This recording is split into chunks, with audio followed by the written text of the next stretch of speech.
can I look back to Thursday night at Collingwood? Because this is the most fascinating fall from grace so far. If you're a Collingwood supporter, you're a little frightened. If you're not a Collingwood supporter, you're rapt. It's rare we'd start with a Thursday night game, TJ, but we want to look at the numbers and Collingwood supporters and everyone. What's gone wrong with them? Where are they at? So they've dropped up in every area, unfortunately. So you'd love to narrow it down to one, but they were at the 5th ranked scoring side for 17 weeks. They're now 12th.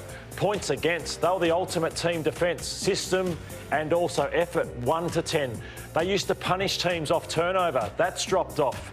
And they could score really efficiently. That's dropped off 2 to 15, and then goals against. We hammered Charlie Dean last week. Then it was Billy Frampton, Darcy Moore. Mids aren't defending that well. So, yeah, they've fallen off in so many different ways. OK, what about the defence, Rory? So McRae spoke after the game about system and effort. I'm going to scrap the system. I'm just going to talk about effort. And it's not so much about their back six. For me, it's more around their midfields. Now, Hawthorn are about to enter this one inside forward 50. I want to highlight one midfielder and 2 backs, or Dacos might be up on a wing at the moment. But you've got John Newcombe in the middle, all on his own. These boys get sucked into the contest. John Newcombe kicks the easiest goal in the history of footy because no one wanted to put their arm across and get it done. That's effort. This one here plays out, good turnover. They want to go quick, Collingwood, which is what I love. Chris loses his feet. You've got to get up. That's too long on the ground. If we talk about effort, now you've got to want to defend, and you've got Dacos and Mitchell here. They're just jogging back through. There's no help for their defence, and more in particular, and Frampton get left hung out to dry. So there's got to be more effort there. Again, Hawthorn win this off half-back. I just want to watch Ginnivan here in between Pendles and Lipinski.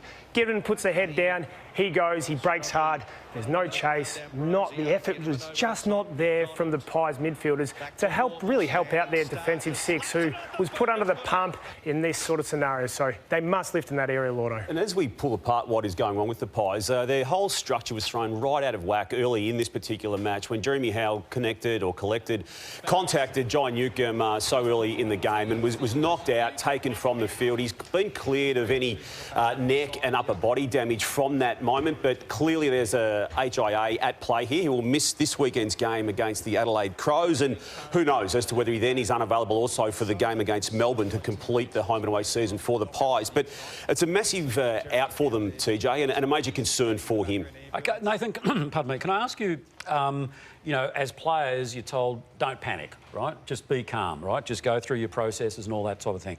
But the same would need to apply for the coach's box too, wouldn't it? Absolutely, it would, every time. I mean, so do you try different things? I mean, at this stage of the season? I'm talking about like starting Dacos on the bench, for example, that type of thing. Well, they put McStay back the other night, and that was a little bit of a band-aid because of the injury that went down. But I think starting Dacos on the bench, look, I don't get it. Craig McRae comes up with a lot of things, and a lot of things work. 99% of things work. I just don't understand why you would start your best player and potentially the best player in the competition on the bench in a big game on a Thursday night against a side that you have to beat. I didn't get it. Does it change the result? It doesn't. Yeah. But it was just a strange thing for me to go into the game with Nick Dacos starting on the bench. It was far from his best game when he did get on the ground. He was falling over. But I thought it was a strange explanation post-match too from the coach, Craig McRae, when asked about this very matter. Because everyone starts on the bench in our team and no one's bigger than an individual. And he's one of our leaders, and it's just subtle. It's nothing major at all, because everyone takes a turn. Josh started on the bench last week, and I think it was a pretty cool thing.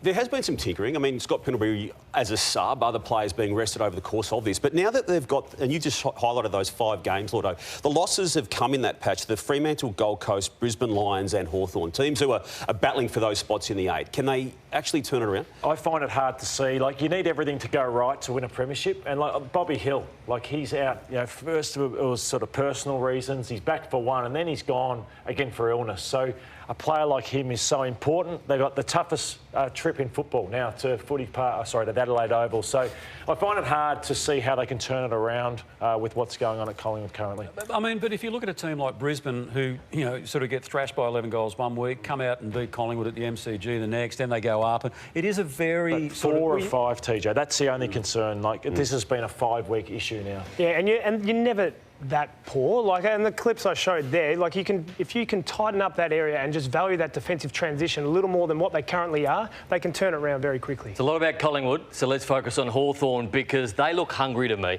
I've been doubting Hawthorn all year, whether they're in the top 4, whether in the top 5, and they can look at a premiership. And I looked that Thursday night and I thought this team is hungry. They've got momentum behind them. 7 of their last 9 games, they go into a final series. Yes, they don't have Will Day, but I've changed my mind. I think Hawthorn can now win the flag. They don't want for anything other than that Will Day midfielder. They've got players rolling through like Moore, they had Newcombe, Nash, Watson who rolled through there. At either end, I think they're set. They've got to decide on whether they're going to play the big, tall forwards. Should they? I think of them? It's working at the moment, Yeah. and Well, not one of them was on the bench on the ground at the same time. Always one rotating on the bench. Sicily is playing as good a football as you'll see. Since he's had that little time off, he's complemented Battle and Barras, and I think they can win the flag. I haven't thought that all year, but I'm looking at the Hawks now, and I think they have momentum. Even outside the top 4? Even outside the top 4. They've still got to make, obviously, a run and the next couple of games and go into finals, but I genuinely think they can win the flag. That's how good they've got momentum. That's the thing you need. Would you bring Weddle straight in? Do you think Hawthorn will pull the trigger? It's such a serious injury. It's a back injury to such a young player. Look, they're aiming to get him back for that first final, but it's line ball. OK, so what we get out of that, the Hawks are flying, the Magpies have had their wings clipped. Whether they can recover in time remains to be seen.